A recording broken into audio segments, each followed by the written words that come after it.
السلام عليكم. أهلا بكم في عالم التطبيقات. لو أنت مهتم بالجديد والمفيد في عالم التطبيقات، دلوقتي احنا بنطلب منك إنك تشترك في القناة وتفعل الجرس علشان يوصلك مننا كل جديد ومفيد في عالم التطبيقات، ونقدر نشرح لك كل التطبيقات اللي بتهمك في حياتك، سواء كانت تطبيقات محلية تطبيقات عالمية زي تطبيقات السيارات أو العقارات، أو التطبيقات اللي بتستنزف حساباتك أو بتسرق بياناتك، وكمان تطبيقات التعارف. النهاردة هنتعرف عن تطبيق كويك بوكس أونلاين أكاونتنج. التطبيق ده بيساعدك على في شركتك الصغيرة لما تكون مبتدئ تنشأ الفواتير، إدارة نفقات، وعرض الشؤون المالية. التطبيق ده تقييمه حوالي 4.2، وده تقييم عالي وبيدل على رضا العملاء عن التقييم. مساحته كبيرة شوية، 1.7 ميجا بايت. حجم عمليات التنزيل ليه أكتر من 5 مليون عملية تنزيل للتطبيق ده. التطبيق ده هيخليك تتتبع الأميال وتنشأ الفواتير وتدير نفقاتك والتدفق النقدي باستخدام كويك بوكس أكاونتنج.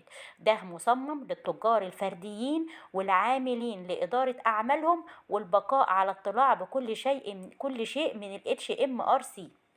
ال HMRC هيخليك تتحكم في شؤونك المالية.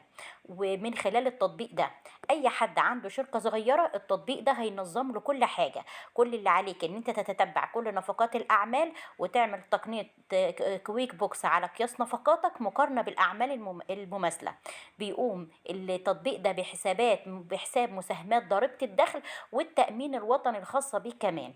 وبكل اللي عليك ان انت تلتقط الايصالات على تليفونك وتفرزها تلقائيا لفئات ضريبية، وده بيوفر لك الوقت والجهد. التطبيق ده بيخليك ان انت حتى لو في اي اخطاء موجودة على التطبيق، في مدقق اخطاء ضريبي بيصلح للقيمة المضافة، بيقدر يصلح لك وبيعثر على التكرارات والتناقضات والمعاملات المفقودة، كل ده بنقرة زر واحدة بعد مراجعة سريعة انت بتقدمها مباشرة لل HMRC.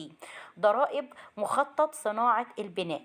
التطبيق ده هيفيدك جدا لو انت عندك شركة بانه ينظم لك كل فواتيرك وكل حساباتك، وهينفعك في شركتك الصغيرة لو انت لسه مبتدئ. اتمنى اكون وصلت لكم التطبيق بشكل سهل وبسيط.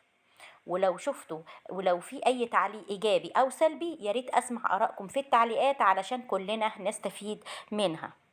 ولو في اي تطبيق انت محتاج ان احنا نتكلم عنه في القناة ياريت تكتب لنا في التعليقات علشان نوصله ليك بشكل افضل. دلوقتي بنطلب منك انك تشترك في القناة وتفعل الجرس علشان يوصلك مننا كل يوم كل جديد ومفيد في عالم التطبيقات.